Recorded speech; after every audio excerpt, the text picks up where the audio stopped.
All, welcome to my channel. இன்றைக்கி வந்து நம்ம ப்ரெட் மசாலா பண்ண போகிறோம். இதுக்கு வந்து 4 ஸ்லைஸ் ப்ரெட் இருந்தால் நம்ம பண்ணிடலாம். ரொம்ப ஈஸியாக குயிக்காக பண்ணிடலாம். வாங்க ஸ்டார்ட் பண்ணலாம். ஒரு தோசைக்கல் எடுத்திருக்கேன். தோசைக்கல் நல்லா சூடானோடனே ஒரு ஸ்பூன் வந்து பட்டர் போட்டுட்டு அது நல்லா உருகுனதுக்கப்புறம் 4 ப்ரெட்டையும் டோஸ்ட் பண்ணி எடுத்துக்கணும். ஃபஸ்ட்டு 2 ப்ரெட்டு நான் டோஸ்ட் பண்ணுறேன்.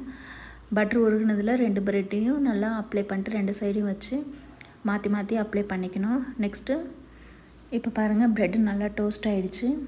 நெக்ஸ்ட் அதே மாதிரி இன்னும் பேலன்ஸ் இருக்க 2 ப்ரெட்டையும் இதே மாதிரி நம்ம டோஸ்ட் பண்ணி எடுத்துக்கணும். இந்த ப்ரெட்டு மசாலா ப்ரெட் வந்து நம்ம ஈவினிங் டைமில் சாப்பிட்லாம். அதுக்கப்புறம் டயட்டில் இருக்கவங்க கூட மார்னிங் டைமில் சாப்பிட்லாம். ரொம்ப ஈஸியாக சீக்கிரமாக ஃபாஸ்ட்டாக பண்ணிடலாம். இப்போ 4 ப்ரெட்டையும் டோஸ்ட் பண்ணி எடுத்துக்கிட்டேன். நல்லா க்யூப்ஸாக கட் பண்ணிக்கணும், ரெக்டாங்கிள் ஷேப்பில்.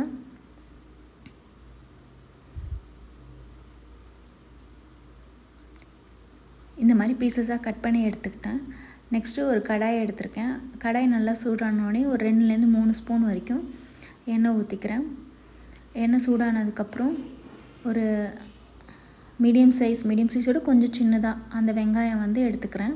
நல்லா பொடி பொடியாக கட் பண்ணி சேர்த்துக்கணும் வெங்காயம். அது கூட வந்து 2 பச்சை மிளகா சின்ன சின்னதாக கட் பண்ணி சேர்த்துக்கிறேன். வெங்காயமும் பச்சை மிளகாவும் நல்லா வதங்கணும்.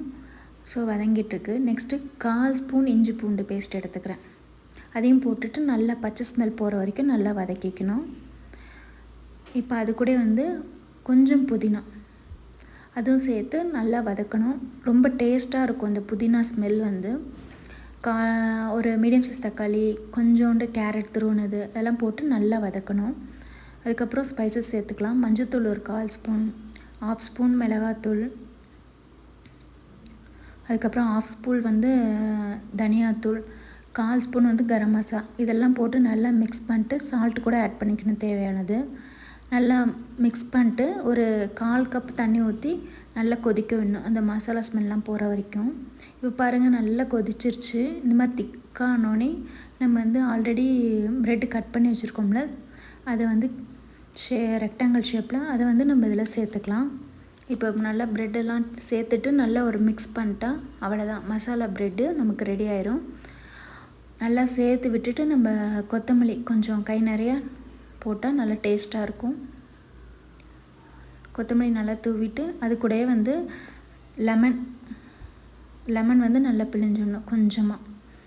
அவ்வளோதான், சூப்பராக இருக்கும் மசாலா ப்ரெட்டு. தேங்க்ஸ் ஃபார் வாட்சிங்.